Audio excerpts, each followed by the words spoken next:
Alright, and now the ugly looking guy. Okay, so let's do it. Let's do it quickly. I won't use so many colors and nice, pretty stuff, but we have two distributions going on. Take a look at that, right? And we're going to have to add fractions. That's not everyone's favorite, but actually once you do it a little bit, it's not so bad. Remember, when you multiply a number with a fraction, just multiply up, right, every time. And this guy we're going to have multiply up, 7 over 2. Ooh, that's plus a negative, but then there was a negative here. Okay, there was a negative there. So this is positive still. Okay. So negative times a negative here is a positive, right? Alright, and here we go. Multiply up. 2 times a third is 2/3, right? And look at this one. Okay, I'm going to change this in green because this one's going to freak me out. Plus -2, right? -2.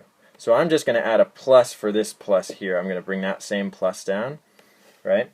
And then I'm going to distribute -2 instead, because that will make it a lot easier. So in this case, we're getting, what are we getting? We're getting positive or negative. Negative times a positive is a negative. And then a -2 multiply up, -2, and there's a plus here, of course, bring that down, over, the L is still there, L is there. Oh, those are L's, by the way. And over 4, right? Multiply -2 times the fraction, multiply up, good, we got it. Let's simplify this a bit. Oh, nice, this one is easy. We have a common denominator. So we're all good there. So we just add the top, right? -3 plus 7 over 2. And what does that equal to? Well, difference sign. Take the difference, right? So 7, 6, 5, 4. Is it negative or positive? The 7 group, the positive group is bigger. So it's positive over 2, right? I'll do a little arrow there for this whole section. Okay, and then plus this guy here. Ooh, can we do much with this? Well, maybe we ought to leave this for a minute. And look what happened here. That's why I made a mistake. Did you guys catch it? I hope so. And I'm going to erase this because that's where my mistake was, and erase that because that was a little mistake there. Did you catch it? Did you catch it? One more second to find it. Here it was. I dropped my L there. So I can't combine those. Those are not like terms. I have to commute. I have to use my commutative property to do this, okay? So let's do our like terms. Squiggle, these guys are like terms. They're just numbers, right? They're fractions, but they're the different denominator. That's okay. They're still just numbers. And then this bucket, these guys, the L's, right? Everything, something times L is still like terms.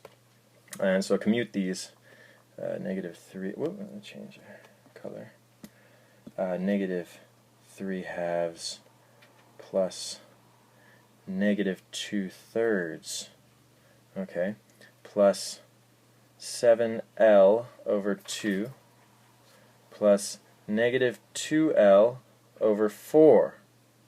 Okay, let's take this to the next page. So -3 over 2, negative. Oh, I gotta clear this one. There we go. -3 over 2 plus -2 over 3 plus -2 over 3 plus 7L over 2 and negative. Plus 7L over 2 and -2L over 4. I think let's make sure. -2L over 4. Good. Okay, so now we can clean this up. All right. Now we need a common denominator. Bummer, but we can do it. No problem. This one we're gonna multiply each one because we don't have any common factors. So let's do multiply. Whoops, multiply.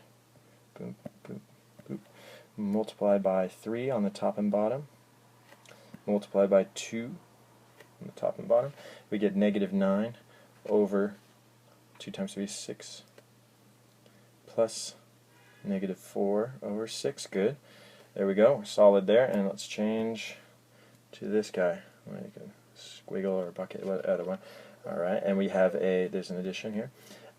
We got to do a common denominator. Well, check this out. We can simplify here. Let's divide by 2 on the top and bottom. And that's nice, because now we just have 7L and we get a common denominator. Plus divide by 2, that's just 1 on the top. Divide by 4 by 2, we get 2. Don't drop that negative. I almost did. Okay, let's do it. So we have on this side, our purple, like terms. We've got negative 9 plus negative 4. Same sign, take the sum, right? Same sign, take the sum. Good.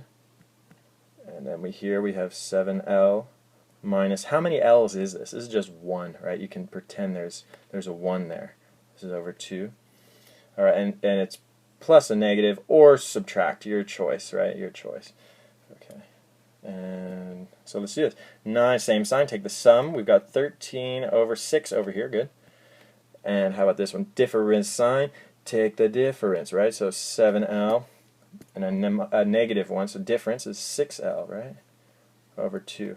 Can we simplify? Ooh, this guy we can, right? I'll just do the last final answer in black.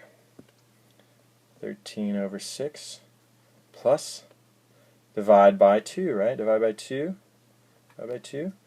And this is 3L over 1. Same. 13 over 6 plus 3L, right? Anything over 1's just itself. And that, my friends, is the final answer. That's what, when we work with fractions, it takes a lot longer, right?